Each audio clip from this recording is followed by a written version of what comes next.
नमस्ते। गायत्री मंत्र एक साथ उच्चारण करेंगे।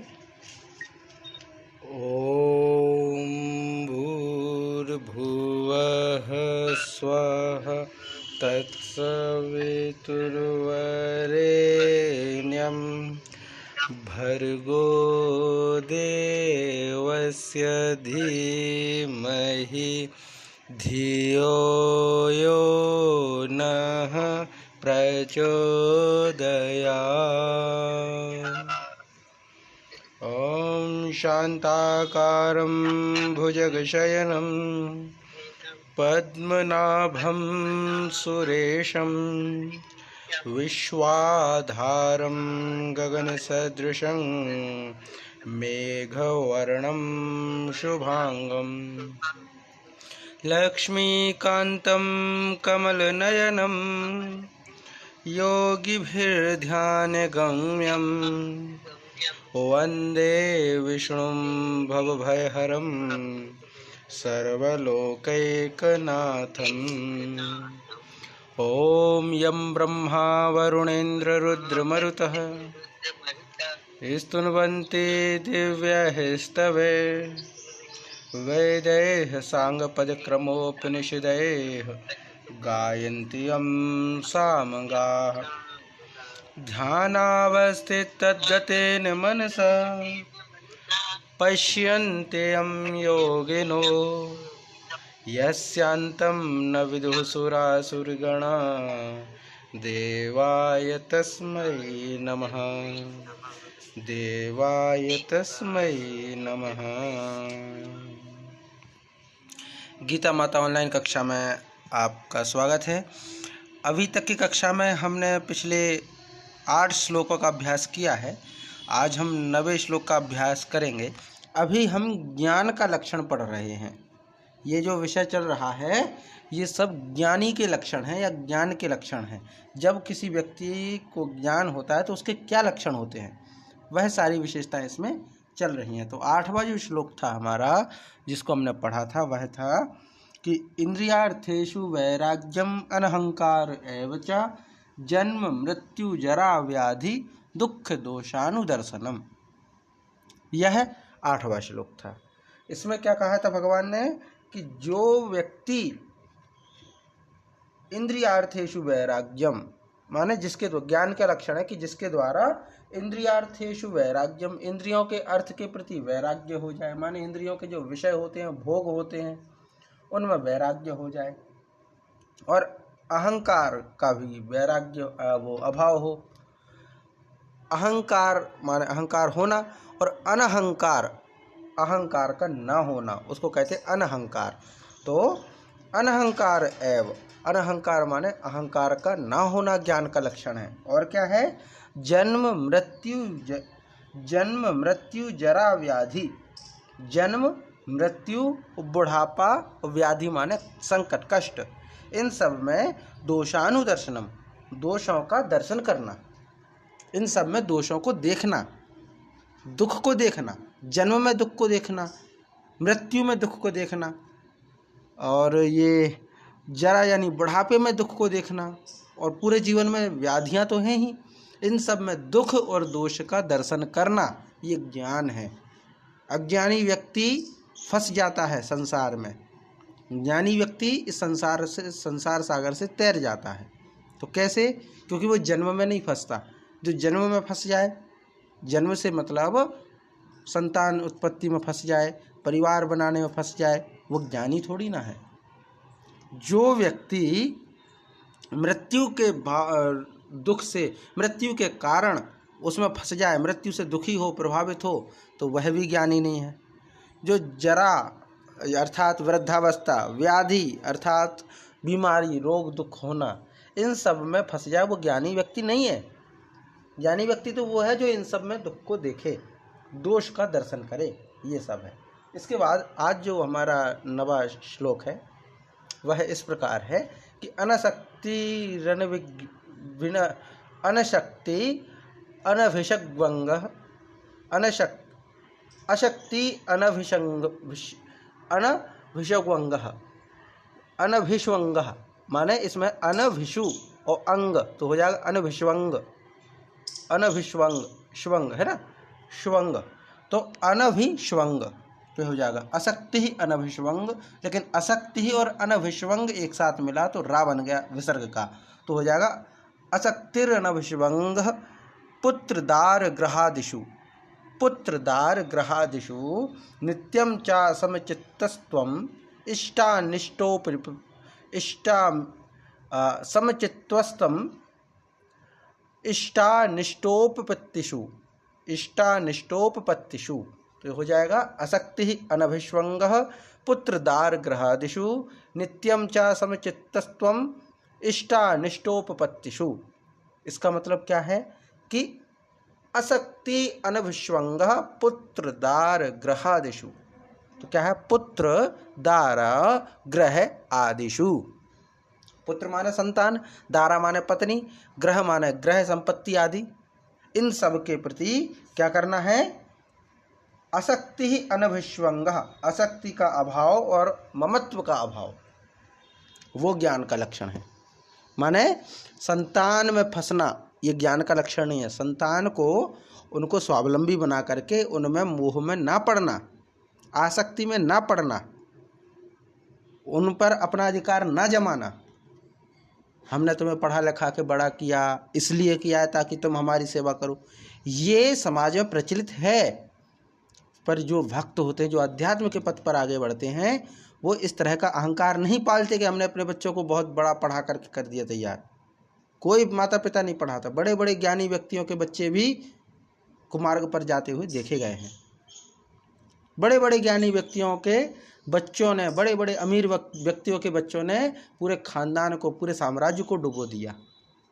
और कोई गरीब व्यक्ति है जिसका बच्चा इतना अमीर हो गया कि जिसने पूरे परिवार का नाम रोशन कर दिया।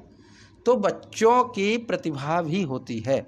कोई माता पिता ये नहीं कह सकता कि हमने अपने बच्चों को इतना बड़ा कर दिया, किसी के वश में नहीं है। वो कहते हैं ना कि इस दुनिया में दुख इसलिए है क्योंकि हमारी किस्मत में, हमारे जीवन में दुख इसलिए क्योंकि हमारी किस्मत को लिखने का मौका मेरी माँ को नहीं मिला। क्योंकि कोई माँ, कोई पिता अपने बच्चों को नहीं चाहता कि कष्ट हो, फिर भी कष्ट होता है। तो इसका मतलब क्या है, कोई भी व्यक्ति हो वह अपने बच्चों को एक जिम्मेदारी निमित्त मात्र में रहता है, बाकी होना वही है जो उनके मार्ग में आएगा, जो उनके अनुभव में आएगा, उसको कोई परिवर्तित नहीं कर सकता। तो इसलिए इस अहंकार में ना रहें, इस आसक्ति में ना रहें, इस अपनेपन में ना रहें, मोह में ना रहें कि पुत्र हो या दारा माने स्त्री हो, पत्नी, पति, चाहे पत्नी और पति दोनों तरफ है, दारा पद किया गया है। लेकिन पुत्र का मतलब ये नहीं है पुत्र के मुंह में नहीं पड़ना तो पुत्री के मुंह में पड़ जाओ, नहीं। पुत्र शब्द आया है पर यहाँ पे पुत्री का भी भाव ग्रहण करना है कि पुत्र हो या पुत्री अर्थात संतान, उनके मोह में ना पड़ना, उनकी आसक्ति में ना रहना। दारा माने पत्नी हो या पति, दोनों। क्योंकि भगवान श्री कृष्ण कह रहे हैं अर्जुन को, तो क्या कहेंगे अर्जुन को कि तुम पति के बस में ना रहो, पति का मोह ना करो। तो अर्जुन का पति थोड़ी ना था, अर्जुन की तो पत्नी थी, इसलिए दारा शब्द प्रयोग किया गया है, क्योंकि सुनने वाला पुरुष है, पति है वो किसी का, तो इसीलिए ये शब्द आया है। वरना मोह तो दोनों का होता है, पति को पत्नी का होता है, पत्नी को पति का होता है।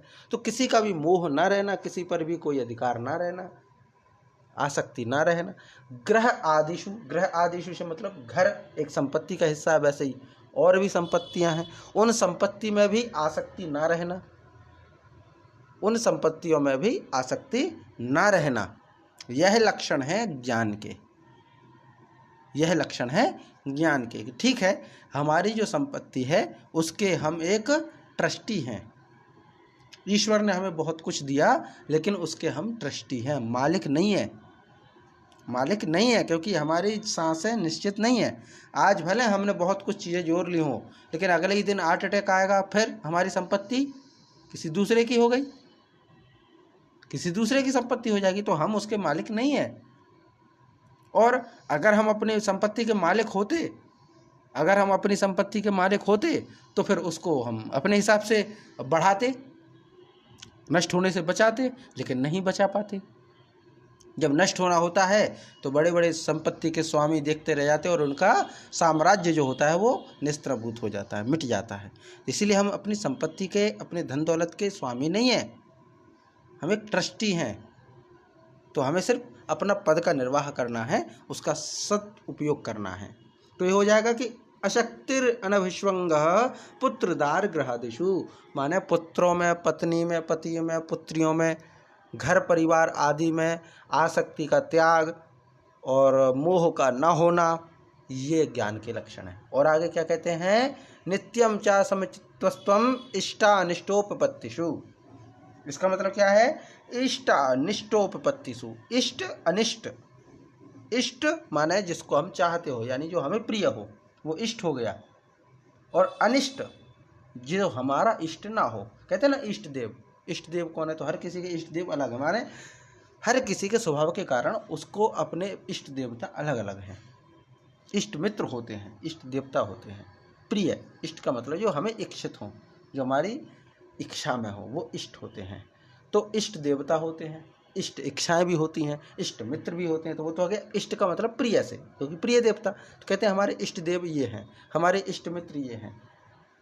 और अनिष्ट, अनिष्ट माने जो इष्ट ना हो, जो प्रिय ना हो। तो चाहे प्रिय हो या अप्रिय हो, उनकी क्या, उपपत्तिषु, उपपत्तिषु का मतलब है प्राप्ति में। या तो हमें कोई प्रिय चीज प्राप्त हो जाए या फिर कोई अप्रिय चीज प्राप्त हो जाए, दोनों ही स्थितियों में। प्रिय चीज प्राप्त हो जाए या अप्रिय चीज प्राप्त हो जाए, दोनों ही स्थिति में नित्यम समचित्तस्त्वम, नित्यम समचित्तस्त्वम, सदा से ही, नित्यम माने सदा ही, निरंतर ही, चित्त समत्वम, चित्त को सम रखना, समचित्तस्त्वम, चित्त को समान रखना। ये बड़ी चीज है, ये बड़ी बात है जो हमें व्यवहार में आना चाहिए, कि हमें अपने व्यवहार को कैसा रखना है कि हमारा जो चित्त है वह स्थिर हो। चाहे हमें कोई मनप्रिय वस्तु मिल जाए, या हमारी जो कामना थी वो प्राप्त हो जाए, या फिर हमारे बिना इच्छा का भी हो जाए, दोनों में ही चित्त को स्थिर रखना, ये ज्ञान का लक्षण है।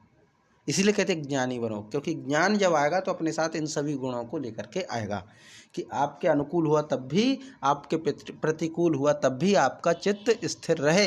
एक ज्ञान का लक्षण है, वही ज्ञान जो जीवन को सार्थकता प्रदान करे, जीवन को सार्थकता प्रदान करे, वही सच्चा ज्ञान है।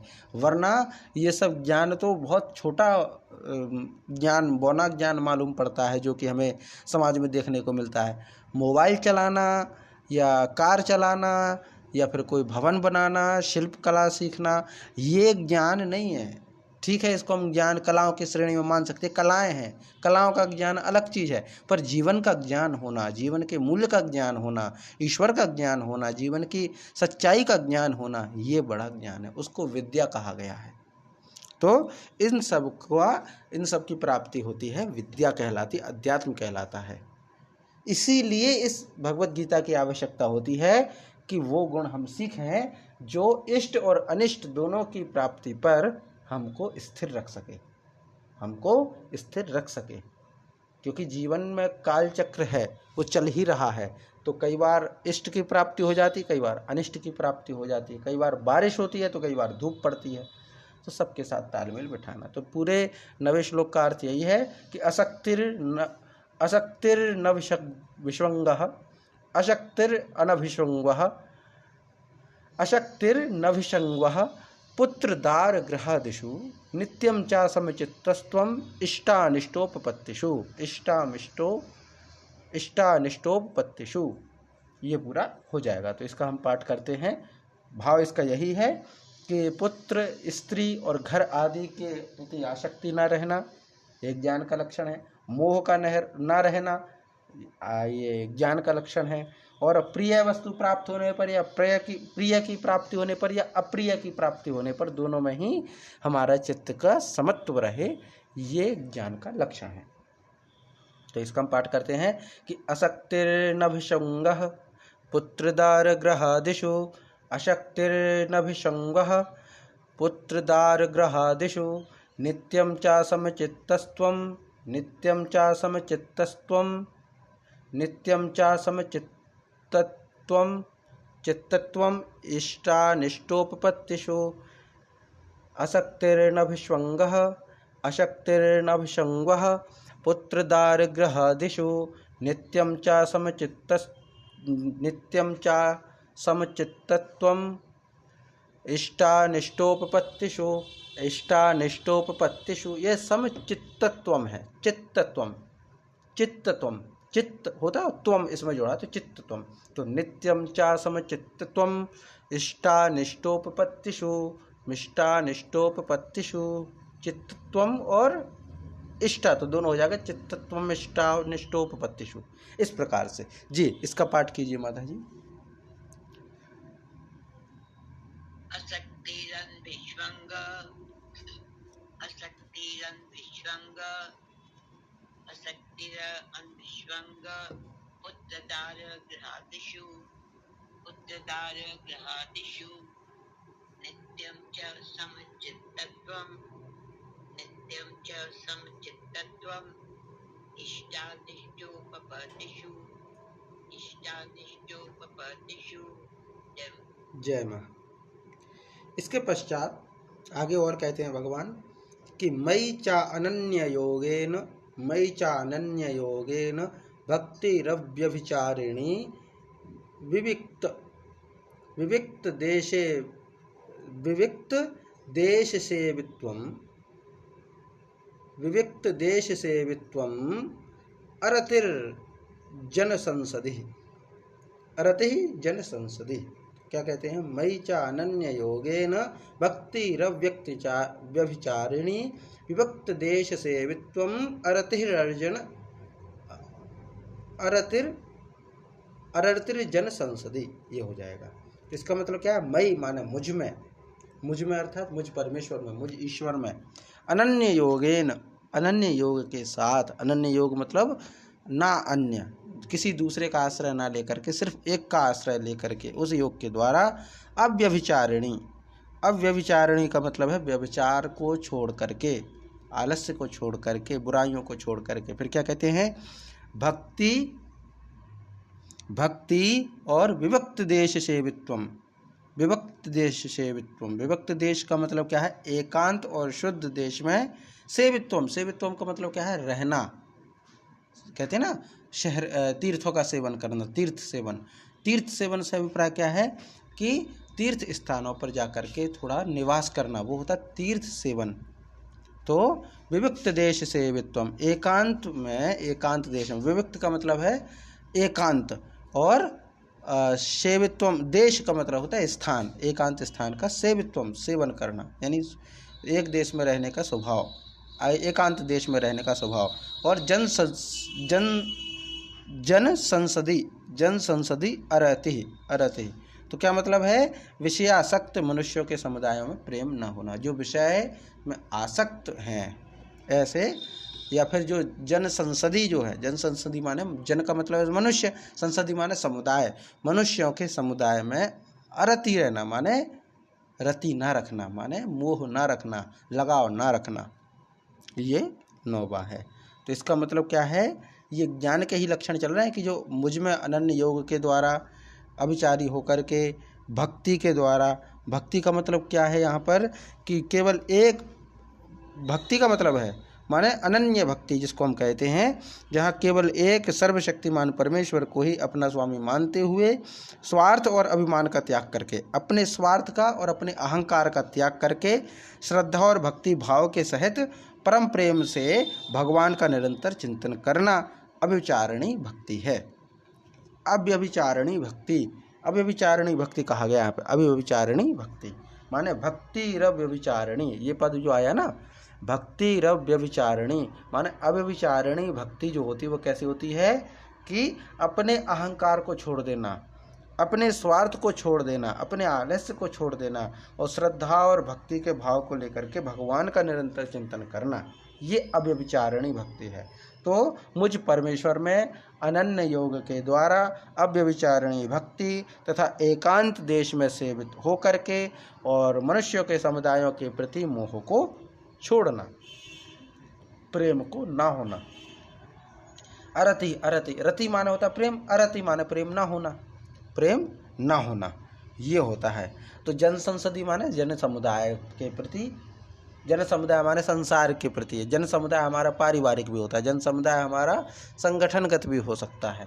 तो वो सबके प्रति प्रेम ना होना, भक्तों के प्रति, माने कोई भी एक समाज हो, किसी के प्रति आसक्ति नहीं। आसक्ति तो गलत ही है, किसी के भी प्रति हो आसक्ति, आसक्ति तो आसक्ति है ना। जहर कोई सा भी हो, हमारे घर में रखा हुआ जहर हो या फिर दुश्मन के घर में रखा हुआ जहर हो, जहर जहर होता है। आसक्ति आसक्ति है, भले वो किसी के भी प्रति हो। जानवर के प्रति भी आसक्ति हो तो गलत है। ऐसा नहीं है कि किसी पुरुष के प्रति या महिला के प्रति या परिवार परिजन के प्रति ही आसक्ति होती है। पशुओं के प्रति आसक्ति होती है और वो हमारे पुनर्जन्म का कारण, पूर्व जन्म का कारण, पुनर्जन्म का कारण बनते हैं। उनमें जब हमारा मन फंसेगा तो मृत्यु के समय में जब वो याद रहेंगे तो हमारा जन्म वहाँ की ओर प्रवृत्त होगा, हमारी जीवात्मा वहाँ की ओर प्रवृत्त होगी, तो वह भी कारण बनते हैं। इसलिए आसक्ति का त्याग कहा गया है, निरंतर परमेश्वर का ध्यान कहा गया है। इसीलिए ये सब पूरी बातें कही गई हैं। तो भगवान श्री कृष्ण अर्जुन से कहते हैं कि मुझ परमेश्वर में अनन्य योग के द्वारा अव्यभिचारिणी भक्ति तथा एकांत स्थान का सेवन करके मनुष्यों के प्रति आसक्ति का ना होना, मनुष्यों के प्रति, जन समुदाय के प्रति आसक्ति का ना होना, ये ज्ञान के लक्षण हैं। जो ज्ञानी व्यक्ति है वो परमेश्वर के पथ को अपनाता है। जो ज्ञानी व्यक्ति होता है वो अव्यभिचारिणी भक्ति करता है। अव्यभिचारिणी माने कुछ मांगना नहीं, अपने अहंकार को जला देना, अपने स्वार्थपन को जला देना, ये अव्यभिचारिणी भक्ति है। तो ये पूरा इसमें है कि मयि च अनन्य योगेन भक्तिरव्यभिचारिणी विभक्त देश सेवित्वम अरतिर्जन संसदि, अरतिर्जन संसदि, अरतिर्जन संसदि। तो मयि चानन्य योगेन, मयि माने मुझ में, चानन्य अनन्य योग के द्वारा, भक्तिरव्यभिचारिणी अव्यभिचारिणी भक्ति के द्वारा, तथा विविक्त देश सेवित्वम एकांत क्षेत्र का सेवन करना, रहना, निवास करना, अरतिर्जन संसदि, अरतिर्जन संसदि माने जन समुदाय के प्रति अरति का होना, प्रेम का ना होना, प्रेम का अभाव। प्रेम से मतलब, प्रेम का अर्थ यहाँ पर वो नहीं है कि प्रेम से अभाव माना किसी से प्रेम ही ना करो, जन समुदाय से प्रेम ना करो, नहीं, प्रेम तो करो लेकिन आसक्ति ना हो, लगाव ना हो। प्रेम अलग चीज़ है, लगाव अलग चीज़ है। प्रेम अलग चीज़ है, लगाव अलग चीज़ है। चिड़िया अपने बच्चे से प्रेम करती है, लगाव नहीं है। अगर लगाव होती तो घोंसला को इस प्रकार से बनाया जाता जैसे कि जेल का घर हो, ताकि बच्चे को भोजन तो मिलता रहे पर वो मुझसे दूर ना जाए। अगर ये भाव चिड़िया में आ जाए तो लगाव होगा, तो लगाव होगा, मोह होगा, आसक्ति होगी। और जब उसके मन में आ जाए कि भाई मैं तो अपनी जिम्मेदारी निभा रही हूँ, तब तक, जब तक कि ये उड़ना ना सीख जाए, जब तक कि ये दुनिया को ना समझ जाए, जब तक कि ये इसको बाहर की दुनिया की जानकारी ना हो जाए, जैसे ही उसके पर उग आते हैं वह उड़ के चला जाता है। तो चिड़िया कभी हार्ट अटैक से नहीं मरती, चिड़िया को कोई ऐसी परेशानी नहीं कि मेरा बेटा मुझको छोड़ के भाग गया, मेरा परिवार छोड़ के भाग गया। तो वो प्रेम है। और चिड़िया का प्रेम देखो कितना अद्भुत होता है, जानवरों का प्रेम देखो, गायों का प्रेम देखो अपने बछड़े के प्रति। गाय का बच्चे को अगर कोई पता चल जाए गाय को कि ये संकट दे रहा है, मेरे बच्चे को कष्ट दे रहा है, तो मारने को तैयार हो जाती है। ये प्रेम है, ये वात्सल्य है। इसीलिए गाय को माँ कहा गया है, क्योंकि गाय एक ऐसा प्राणी है जिसमें सबसे ज़्यादा ममता है, वात्सल्य है अपने बच्चों के प्रति। अपने बच्चों के प्रति गाय का इतना ममत्व है, लेकिन लगाव नहीं है। लगाव नहीं है कि वो मेरा बच्चा मुझसे ही रहे, मेरे पास ही रहे, नहीं। ये वास्तविक प्रेम है। जो कहते हैं ना कि हम वर्ड लवर हैं, पक्षियों को प्रेम करने वाले, तो क्या करते हैं, पक्षियों को पकड़ पकड़ के पिंजरे में बंद करते हैं, पिंजरे में बंद करते हैं। तो क्या ये सिद्ध हो गया कि आप जो है पक्षियों को प्रेम करते हो? प्रेम नहीं करते हो, आसक्ति है, लगाव है कि ये मेरी जो तोता है या कबूतर है ये मेरे पास रहे। ये प्रेम थोड़ी ना है, ये तो लगाव है। प्रेम तो वो होता है कि जब पिंजरे को खुला रखें, पक्षी आए और जाए, पिंजरा हो ही ना, पिंजरा हो ही ना, घोंसला हो उसका, जहाँ रहना है रहे, वो आए यहाँ पर, वो प्रेम होता है। तो ये चीज़ें होती हैं जो ज्ञान के लक्षण के अंतर्गत कही गई हैं। तो इसका हम पाठ करते हैं कि मयि चानन्य योगेन भक्तिरव्यभिचारिणी, मयि चानन्य योगेन भक्तिरव्यभिचारिणी, विविक्त देश सेवित्वं विविक्त देश सेवित्वं अरतिर्जन संसदे, विविक्त देश सेवित्वं अरतिर्जन संसदे, मयि चानन्य योगेन भक्तिरव्यभिचारिणी, विविक्त देश सेवित्वं अरतिर्जन संसदे। जी, इसका पाठ कीजिए माता जी। मयि च अनन्य योगेन, मयि च अनन्य योगेन भक्ति अव्यभिचारिणी, भक्ति अव्यभिचारिणी, विविक्त देश सेवित्वं, विविक्त देश सेवित्वं हरतिजन संसदि, हरतिजन संसदि। जय मां। जय मां। इसके पश्चात 11वां जो श्लोक है, इसमें फिर कहा गया है अध्यात्म ज्ञान नित्यत्वम, अध्यात्म ज्ञान नित्यत्वम तत्व ज्ञानार्थ दर्शनम, अध्यात्म ज्ञान नित्यत्वम तत्व ज्ञानार्थ दर्शनम एतज्ज्ञानमिति प्रोक्तम, एतज्ज्ञानमिति प्रोक्तम अज्ञानम यततोऽन्यथा, अध्यात्म ज्ञान नित्यत्वम तत्व ज्ञानार्थ दर्शनम एतज्ज्ञानम मिति प्रोक्तम अज्ञानम यततोऽन्यथा। इसका मतलब क्या है कि कहते हैं कि अध्यात्म ज्ञान में नित्य स्थिति हो जिसकी, अध्यात्म के ज्ञान में जिसकी स्थिति हो, माने जो अध्यात्म के ज्ञान में स्थित रहे निरंतर, नित्य स्थिति। ऐसा नहीं कि 2 दिन आध्यात्मिक हो गए फिर 5 दिन भूल गए, ऐसा नहीं, नित्य रूप से अध्यात्म में स्थित। अब अध्यात्म क्या है, अध्यात्म ज्ञान क्या है? ऐसा ज्ञान जो हमारे लिए आत्म वस्तु और अनात्म वस्तु दोनों का परिचय कराए, जो स्वयं का ज्ञान कराए, वो अध्यात्म ज्ञान है। अध्यात्म का अर्थ क्या है? अध्यात्म का मतलब है अधि, मतलब अधिकरण के अर्थ में है, अंदर के अर्थ में। आत्म माने स्वयं, तो स्वयं के अंदर प्रवेश करने की जो यात्रा है वो अध्यात्म है। अध्यात्म जो है बाहर का रास्ता नहीं है, बाहर की यात्रा नहीं है कि हम मंदिर पर चले गए, किसी तीर्थों के दर्शन करने चले गए, या कहीं भी माँ वैष्णो देवी या अमरनाथ यात्रा कराए, केदार धाम हो आए तो हम आध्यात्मिक हो गए। नहीं, अध्यात्म का मतलब है जब आप अपने अंदर के दर्शन कर पाओ, स्वयं अपने अंदर उतरो, अपनी आत्मा को देखो कि मैं, जो ये चेहरा दिख रहा है मेरा सेल्फी में, या जो चेहरा दिख रहा है सामने कांच में, दर्पण में, जिसको मैं रोजाना देखता हूँ, मैं ये नहीं हूँ, ये तो मेरी माटी है जो संसार ने दी है, बाद में इसी संसार में मिल जाएगी। इसका ज्ञान हो जाए, क्या मेरा है क्या मेरा नहीं है। आत्म माने स्वयं का ज्ञान हो जाए, अनात्म माने जो मेरा नहीं है उसका ज्ञान हो जाए, ये अध्यात्म होता है, ये अध्यात्म है। तो कई बार कहते हैं ना आध्यात्मिक हैं हम, आध्यात्मिक होना, तो तिलक लगाना कहाँ है इसमें? तिलक लगाना कहाँ है? ठीक है, चंदन लगाओ, अच्छी बात है, सुगंध आनी चाहिए, लेकिन चंदन वो लगाओ जिससे आत्मा सुगंधित हो, आपका व्यक्तित्व सुगंधित हो।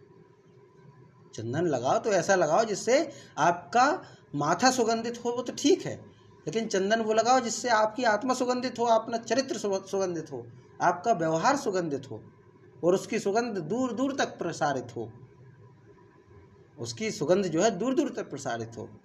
वह है अध्यात्म, वह अध्यात्म है। अगरबत्ती लगाना ठीक है, लेकिन सच्ची अगरबत्ती तो वह है जो स्वयं का दर्शन कराए। सच्चा दीपक तो हम मंदिर में रखते हैं, ठीक है, लेकिन सच्चा दीपक तो अपने अंदर देखो, तलाश करो, जो हमें स्वयं का बोध कराए। महात्मा बुद्ध ने कहा अप दीपो भव। इसका मतलब क्या? अपने दीपक स्वयं बनो, अपना दीपक स्वयं में तलाश करो। जब आप दूसरे को देखते तो दूसरे का ज्ञान होता है। जब हम स्वयं को देखना शुरू करेंगे तो वहां से अध्यात्म की यात्रा है। पर दुर्भाग्य है इस देश का, शायद मार्गदर्शन करने वाले मार्गदर्शकों का, कि जो अध्यात्म की परिभाषा सही नहीं बतला सके, जो अध्यात्म की परिभाषा सही नहीं बतला सके।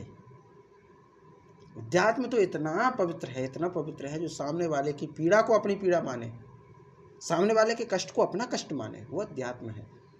क्योंकि वो एकाकार हो चुका है। जो अध्यात्म है माने वो आत्मा का ही दर्शन करता है। सर्वत्र जो कुछ भी दिखाई देता है उस सब में वो स्वयं के ही दर्शन करता है। सामान्य सा पशु जो होता है, सामान्य सा कीड़ा जो होता है, उसमें भी कष्ट का बोध, अगर उसको कष्ट हो रहा है तो अपने कष्ट को तुलना कर सके, महसूस कर सके कि इसका कष्ट भी मेरा कष्ट है। तभी वो कथा निकल के आती है कि कोई संत बिच्छू को बचा रहे थे, डूबते हुए बिच्छू को, और वो बिच्छू बार बार उनको डंक मार रहा था। तो क्यों बचाया? क्यों बचाया? क्योंकि साधु जानते थे कि डूबने का दर्द क्या होता है। अगर साधु ना जानते कि डूबने का दर्द क्या है, या इस बिच्छू को भी डूबने का दर्द होगा, तो वो बचाएंगे, और नहीं जानते तो उन्हें ना बचाते, क्योंकि उनको पता ही नहीं। साधु ने उस बिच्छू में अपने आप को देखा, इसलिए वो बचाने का प्रयास किया बार बार कि मर जाएगा। तो तकलीफ दूसरे की जानो। ऐसा नहीं है कि जब स्वयं के सिर पे आ जाए तब आप जो है जागें कि भाई अब कष्ट है, दूसरे का कुछ भी होता रहे, हमें कोई फर्क नहीं पड़ता। अभी लखनऊ में खबर चल रही थी, काफ़ी दुख भी हुआ उस चीज़ का, कि अतिक्रमण हटाने के नाम पे बहुत सारे लोगों के घर गिराए जा रहे हैं, नियमित रूप से गिराए जा रहे हैं। पहले घर गिराए जा रहे थे किसी एक समुदाय विशेष के, तो हम बड़ा ताली पीट रहे थे कि बहुत अच्छी बात है, बहुत अच्छी बात है, बहुत खुशी हो रही थी, बुलडोजर चल रही है। और जब वो बुलडोजर सबके घर की ओर मुड़ी, उन लोगों की ओर भी मुड़ी जिन्होंने सरकार के समर्थन में भी रहते हमेशा, तब फिर कष्ट हुआ। पहले कष्ट नहीं था। तो अध्यात्म के लक्षण नहीं है। अध्यात्म का लक्षण तो रावण के दुख को भी दुख मानना, ये है अध्यात्म। ये है सच्चा राम, जो रावण के भी दुख को दुख मान सके, रावण के प्रति भी उदार रह सके। वो सच्चा राम है। वो सच्चा राम नहीं है जो रावण के साथ साथ विभीषण वगैरह और लंका को ही गाली देना शुरू कर दे। वो राम के लक्षण नहीं है। राम के लक्षण तो यही है कि रावण भले मर जाए, दुष्ट है, लेकिन उसके ज्ञान का सम्मान करना, उस व्यक्ति का सम्मान करना। इसीलिए राम को क्रोध नहीं आता। राम दंड देते हैं, क्रोध नहीं करते। क्रोध करना अलग चीज़ है, दंड देना अलग चीज़ है। दंड देने में क्रोध नहीं करते। एक प्रसंग आता है राम कथा का ही, कि जब राम जी ने रावण को मारा और फिर एकांत में बैठ करके चिंतन कर रहे थे कि आखिर इस हिंसा की आवश्यकता क्यों थी। इतने ज्ञानी थे, सब कुछ थे, फिर भी इतनी मूर्खता क्यों मुझे एक ज्ञानी व्यक्ति का वध करना पड़ा। बैठे थे पीठ किए हुए, पर वो देखते हैं कि पीछे से एक स्त्री की परछाई पड़ी पीठ पर, और जैसे ही स्त्री की परछाई पीठ पर पड़ी तो वो चौंक गए और खड़े हो गए और पूछते हैं कि हे देवी, आप कौन हैं? तो कहती हैं कि मैं रावण की पत्नी मंदोदरी हूँ। तो राम जी हाथ जोड़ के कहते हैं कि हे माँ, बहुत बड़ी गलती हो गई। रावण बहुत ज्ञानी थे, बहुत ज्ञान था इनको, पर इन्होंने एक बहुत बड़ी गलती की जिसके दंड मुझे देना पड़ा। मैं खुश नहीं हूँ, पर जरूरी था। तो मंदोदरी कहती हैं कि एक मेरा पति था जो दूसरे की स्त्री को भी अपना मारने की कोशिश करता था, अपना बनाने की कोशिश करता था, छीनने की कोशिश करता था। और राम एक आप हो जो शत्रु की पत्नी की पीठ पर परछाई पड़ने पर भी आप जो है सकुचाकर खड़े हो जाते हैं। ये राम हैं। तो राम का नारा लेने से पहले ये जानना चाहिए कि राम का चरित्र क्या है। जय श्री राम बोलो या ना बोलो, राम जी के नाम के नारे लगाओ या ना लगाओ, कोई महत्व नहीं है, पर राम जैसा चरित्र तैयार करके समाज में प्रस्तुत करो, वो बहुत आवश्यक है। राम के अस्तित्व को, राम के मूल्यों को अपने अंदर विकास करो और समाज में प्रसारित करो, ये बड़ी चीज़ है। तो ये होता है यहाँ पर जो कहा गया है अध्यात्म का, दूसरे के दर्द को अपना मानना। तो अध्यात्म में नित्य स्थिति हो, अध्यात्म को जो है हम माने। इसके बाद आता तत्व ज्ञानार्थ दर्शनम, तत्व ज्ञान के अर्थ रूप परमात्मा को ही देखना। तत्व ज्ञानार्थ दर्शनम, तत्व ज्ञान अर्थ दर्शनम, दर्शनम माने दर्शन करना, तत्व ज्ञान अर्थ, तत्व ज्ञानार्थ माने तत्व ज्ञान के अर्थ रूप। तत्व ज्ञान का अर्थ क्या है? जो तत्व ज्ञान हमें दिखाई देता है, संसार में जो तत्व हैं उन सब का ज्ञान का अर्थ क्या है? वो परमात्मा है। तो परमात्मा को ही देखना, तत्व ज्ञान का अर्थ रूप जो है वो परमात्मा है, यही देखना। माने संसार में जो कुछ भी है, जो कुछ भी दिखाई देता है, जो जिसका भी ज्ञान होता है, अंत में परमेश्वर है, यह देखना। एतत् ज्ञानम, एतत् माने यह सब, ज्ञानम माने ज्ञान है। एतत् ज्ञानम, यह सब ज्ञान है। तो ये पूर्व से जितनी भी विशेषताएं चली आ रही हैं ये ज्ञान की विशेषता है। तो अध्यात्म नित्यत्वम, अध्यात्म ज्ञान में स्थित स्थिति वह ज्ञान है, और तत्व ज्ञान के अर्थ रूप में परमात्मा को ही देखना। तो ये सब विशेषताएं ज्ञान की हैं। पिछले ये कई श्लोकों से चली आ रही हैं, करीब ये जो है कितने 7-8 श्लोक से, हाँ माने 7-8वें श्लोक से ये पूरा विशेषताएं चली आ रही हैं कि ज्ञानी व्यक्ति कौन होता है, उसकी विशेषताएं क्या होती है। तो ये सब ज्ञान है, ज्ञान की विशेषताएं ये सब बतलाई गई हैं। तो जो अध्यात्म ज्ञान क्या होता है? तो स्वयं का ज्ञान, इसमें नित्य स्थित रहे। और तत्व ज्ञान क्या होता है? तो जो बाहरी भौतिक संसार का जो ज्ञान है और उसका अर्थ, उसका कारण परमेश्वर है, यह देखना ही ज्ञान है।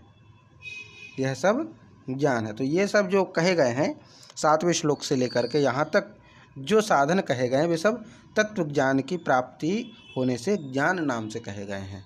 7वें श्लोक से लेकर के अभी तक के, जिसमें अमानित्व है, 7वें श्लोक से हम थोड़ा देखें। श्रेष्ठता के अभिमान का अभाव हो वह ज्ञान है। दंभ आचरण का अभाव हो, किसी भी प्राणी को किसी प्रकार की हिंसा ना करना ज्ञान है। क्षमा का भाव रखना ज्ञान है। आर्जवम माने मन और वाणी की सरलता ज्ञान है। इसलिए बार बार कहते हैं कि ज्ञानी व्यक्ति जरूर नहीं सरल हो, सरल हो वही ज्ञानी है। सरल व्यक्ति ज्ञानी होना चाहिए, माने ज्ञानी व्यक्ति जो है वही जो मन और वाणी से सरल हो। इसके बाद आचार्योपासनम, आचार्यों की, गुरुओं की सेवा करना। बाहर और भीतरी दोनों स्तर पर शुद्धता होना, और अंतःकरण की स्थिरता, जिसका अंतःकरण स्थिर हो, और मन और शरीर के इंद्रियों को नियंत्रण करने वाला, अनुशासन में लाने वाला। इसके बाद इंद्रियों के जो अर्थ हैं उनके प्रति कोई मोह ना रखना, भोगों में आसक्ति ना रखना। अहंकार का अभाव हो, जो जन्म मृत्यु बुढ़ापा बीमारियों में दुख और दोष का दर्शन करता हो। पुत्र स्त्री घर परिवार आदि में आसक्ति का ना रखना, मोह का ना रखना। प्रिय की प्राप्ति हो अप्रिय की प्राप्ति हो, दोनों में चित्त को सम रखना। और परमेश्वर की प्राप्ति में अभिविचारणी भक्ति के द्वारा एकांत में स्थित होकर के मनुष्यों के समुदाय में आसक्ति न रखना, ये ज्ञान है। अध्यात्म ज्ञान में नित्य स्थित रहना, अध्यात्म के ज्ञान का अभ्यास करना। तत्व ज्ञान का अर्थ परमात्मा है, यह सब ज्ञान का रूप है। ये सभी ज्ञान के लक्षण हैं। यत अतः अन्यथा, और इसके विपरीत जो है वह अज्ञान है, इति प्रोक्तम, ऐसा कहा गया है। तो ज्ञान क्या है? ये सब ज्ञान है, और इसके विपरीत जो है, इसके उल्टा जो है वो अज्ञान है। इसके उल्टा जो है वो अज्ञान है। तो इसके विपरीत विपरीत देखते चले। जो अध्यात्म में ना रुचि लेता हो वह अज्ञान है। तत्व ज्ञान यानी भौतिक जगत को ही सत्य माने वह अज्ञान है। जो परमात्मा की प्राप्ति में कोई विश्वास ना रखे, भौतिकताओं में उलझा रहे, वह अज्ञान है। तो ये पूरा मनुष्यों के प्रति आसक्त रहे वह अज्ञान है। इंद्रियों के विषयों में फंसा रहे वह अज्ञान है। जो सम्मान की चिंता करे, जो अहंकार की चिंता करे, जो स्वयं को बड़ा बनाने की कोशिश करे, जो परिवार में रुचि रखता हो, फंसता हो परिवार में, और जो प्रिय में सुखी हो अप्रिय में दुखी हो जिसका चित्त, वह अज्ञान है। तो ये पूरी बात यहाँ पर निचोड़ में कही गई है कि ये सब तो ज्ञान है, पर इसके विपरीत जो है वो सब अज्ञान है। ये पूरी बात इसमें है। तो हम इसका पाठ करते हैं कि अध्यात्म ज्ञान नित्यत्वम, अध्यात्म ज्ञान नित्यत्वम तत्वज्ञानार्थ दर्शनम, एतज्ज्ञानमिति प्रोक्तम अज्ञानम यत तोन्यथा। अध्यात्म ज्ञान नित्यत्वम तत्वज्ञानार्थ दर्शनम, एतज्ज्ञानमिति प्रोक्तम अज्ञानम यत तोन्यथा। अज्ञानम यद तोन्यथा, एतज्ज्ञानमिति प्रोक्तम अज्ञानम यद तोन्यथा। जी, इसका पाठ कीजिए।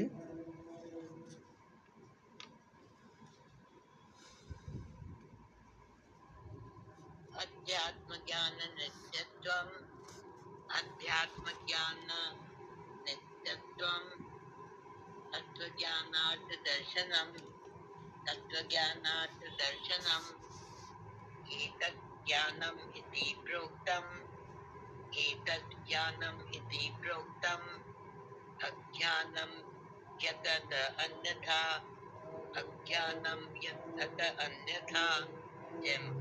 जय माँ। इसके पश्चात अब 12वां श्लोक है। इसमें कहते हैं कि ज्ञेयं यत् तत् प्रवक्ष्यामि, ज्ञेयं यत् तत् प्रवक्ष्यामि, यत् तत् प्रवक्ष्यामि, यज्ञात्वामृतमश्नुते, यज्ञात्वामृतमश्नुते, आदिं मत्परं ब्रह्म, अनादिं, क्षम्यताम्, अनादिं मत्परं ब्रह्म, न सत्तन्नासदुच्यते, नासत् तत् नासत् उच्यते। तो इसका पूरा हो गया नासन असत्तन्नासन असत्तनासनुच्यते, नासदुच्यते। तो इसका मतलब अलग अलग करेंगे तो क्या होगा? ना अलग है, सत तत् न, तो सत और तत् ये संधि हो गई तो हो जाएगा सत्तन्नासदुच्यते, सत्तन्नासदुच्यते, ये हो जाएगा। तो ज्ञेयं यत्तत् प्रवक्ष्यामि यज्ञात्वामृतमश्नुते, अनादिमत्परं ब्रह्म न सत्तन्नासदुच्यते। तो ये पूरा है। तो अर्जुन से फिर से कहते हैं कि हे अर्जुन, यत् ज्ञेयम जो जानने योग्य है, ज्ञेयम, पेयम जो पीने योग्य है, ज्ञेयम जो गाने योग्य है। तो यज्ञेयम माने जो जानने योग्य है, और यज्ञात्वा जिसको जान करके, अमृतम अश्नुते परम अमृत को, परम आनंद को, अश्नुते माने प्राप्त होता है, जिसको जानकर परम आनंद को प्राप्त किया जा सकता है, प्राप्त होता है। तत् प्रवक्ष्यामि, वह ज्ञान, वह तत्व मैं तुझसे कहूँगा। तत् माने वह, अनादिमत माने अनादि वाला, जिसका कोई आदि नहीं है, परम ब्रह्म वह पर ब्रह्म है, ना तो सत है, ना तो सत कहा जाता है और ना असत ही, माना उस परमेश्वर को जो अनादि है उसको ना तो सत कह सकते हैं ना असत कह सकते हैं।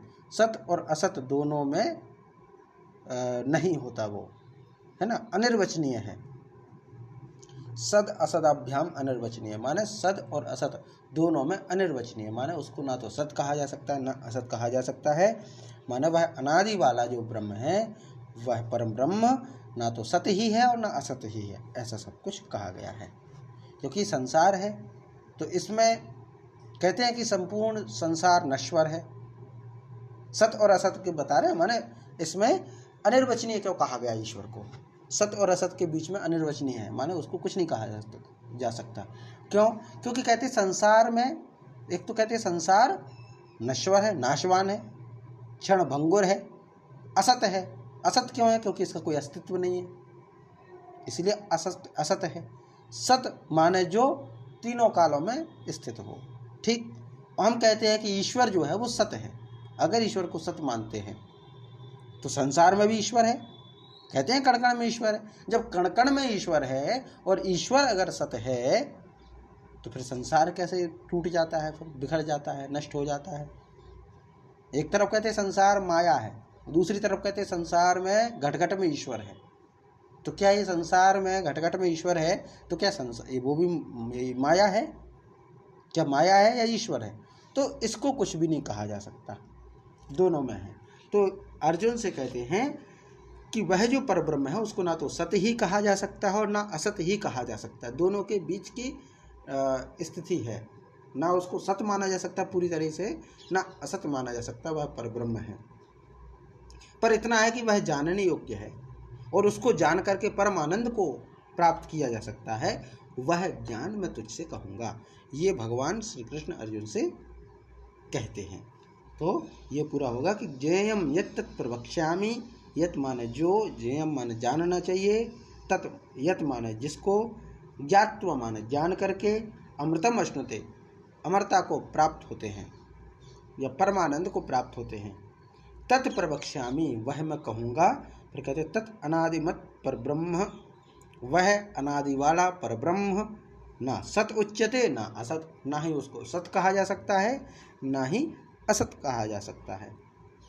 तो इसका हम पाठ करते हैं कि जेयम यत्तत् प्रवक्ष्यामि, जेयम यत्तत् प्रवक्ष्यामि, यज्ञात्वामृतमश्नुते, यज्ञात्वामृतमश्नुते, अनादिं मत्परं ब्रह्म, अनादिमत्परं ब्रह्म, नासत्तन्नासदुच्यते, नासत्तन्नासदुच्यते, ज्ञेयं यत्तत् प्रवक्ष्यामि, यज्ञात्वामृतमश्नुते, अनादिमत्परं ब्रह्म, नासत्तन्नासदुच्यते, नासत्तन्नासदुच्यते।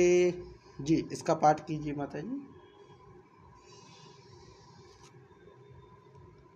ज्ञेयं यत्तत् प्रवक्ष्यामि, ज्ञेयं यत्तत् प्रवक्ष्यामि, यज्ञात्वा अमृतम् अश्नुते, यज्ञात्वा अमृतम् अश्नुते, अनादिमत्परं ब्रह्म, अनादिमत्परं ब्रह्म, न सत्तत् न असत् उच्यते, न सत्तत् न असत् उच्यते। जय मां। इसके पश्चात अब 13वें श्लोक में भगवान विश्वरूप परमात्मा का वर्णन करते हैं। कहते हैं कि सर्वतः पाणिपादम तत् सर्वतोक्षिसरोमुखम, सर्वतः श्रुतिमल्लोके सर्वमावृत्य तिष्ठति। क्या कहते हैं? सर्वतः पाणिपादम तत् सर्वतोक्षिसरोमुखम, सर्वतः श्रुतिमल्लोके सर्वमावृत्य तिष्ठति। क्या कहते हैं कि तत् माने वह, सर्वतः पाणिपादम, सब ओर हाथ पैर वाला है। माने वह परमेश्वर कैसा है? जिसके सब ओर हाथ पैर हैं।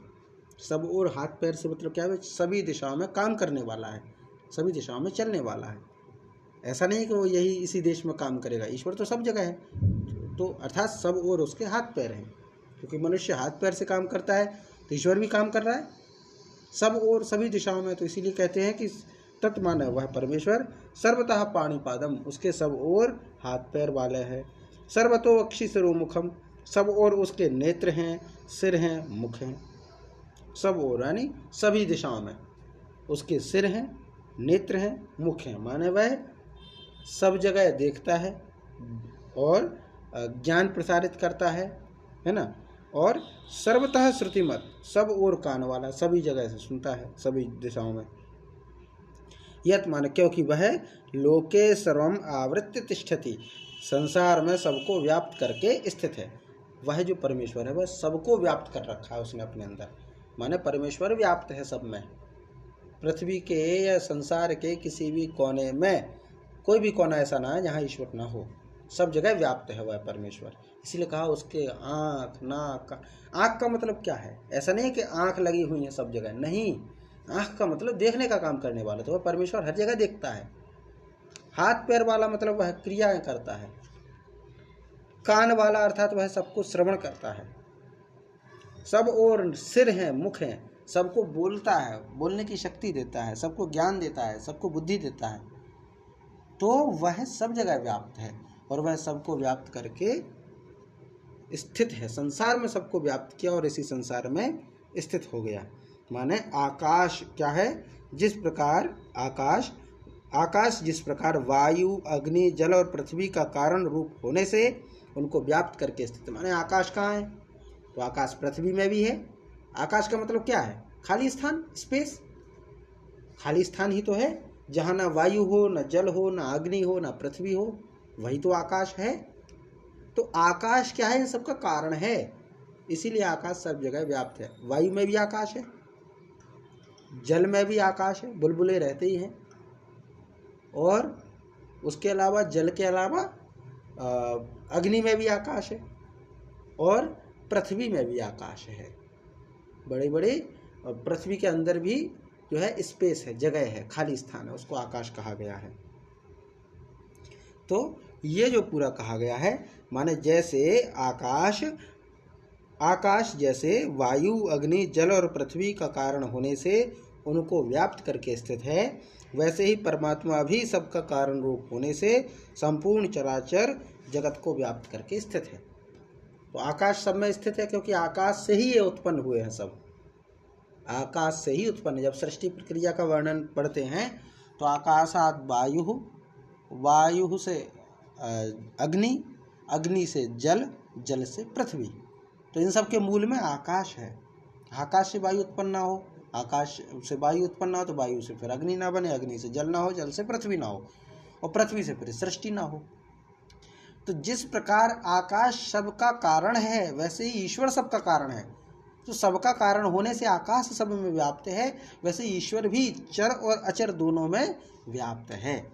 ये पूरा यहाँ पर कहा गया है परमेश्वर के बारे में। और परमेश्वर कैसा विश्व रूप, पूरे विश्व में समाया है, जिसका रूप वह है विश्व रूप। तो ऐसे परमेश्वर के विषय में कहा गया है कि वह सब और हाथ पैर वाला है, सब और नेत्र सिर मुख वाला है, सब और कान वाला है, क्योंकि वह संसार में सबको व्याप्त करके इस संसार में स्थित है। अर्थात परमेश्वर हर जगह है, सबके अंदर है, हम सबके अंदर है। कोई भी ऐसा स्थान नहीं जहाँ पे ईश्वर ना हो। बस हम सब जगह की उपासना नहीं कर सकते, इसलिए हमने कुछ स्थानों पे उसको निर्मित किया मंदिरों के रूप में। और जो ज्ञानी पुरुष होते हैं, जो सर्वत्र ईश्वर के दर्शन करते, ब्रह्म दर्शन करते हैं, वह मंदिरों के मोह से नष्ट हो जाते हैं।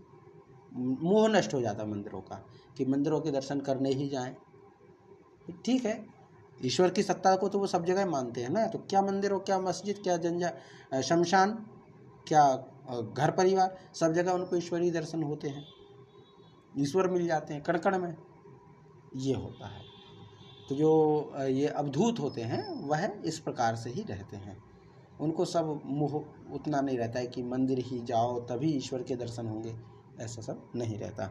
तो इसीलिए यहाँ पे ये है, तो सर्वतः पाणिपादम तत्, सर्वतः पाणिपादम तत्, सर्वतोक्षिशिरोमुखम, सर्वतः श्रुतिमल्लोके, सर्वम आवृत्य तिष्ठति। तो इसका पाठ करते हैं कि सर्वतः पाणिपादम तत्, सर्वतः पाणिपादम तत्, सर्वतोक्षिशिरोमुखम, सर्वतोक्षिशिरोमुखम, सर्वतः श्रुतिमल्लोके, सर्वतः श्रुतिमल्लोके, सर्वम आवृत्य तिष्ठति, सर्वम आवृत्य तिष्ठति।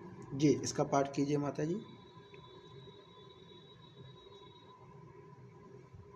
सर्वत्र पाणिपादं तत्, सर्वत्र पाणिपादं तत्, सर्वतोक्षिशिरोमुखं, सर्वतोक्षिशिरोमुखं, सर्वत्र श्रुतिमल्लोके, सर्वत्र श्रुतिमल्लोके, सर्वम् आवृत्य तिष्ठति, सर्वम् आवृत्य तिष्ठति। जय मां। आज की कक्षा यहीं तक रखते हैं, शेष अगली कक्षा में होगा। शांति पाठ करते हैं। ओम सहनाववतु सहनौ भुनक्तु सह वीर्यं करवावहै तेजस्वनावधीतमस्तु मा विद्विषावहै। ओम शांति शांति शांति। प्रणाम माता जी।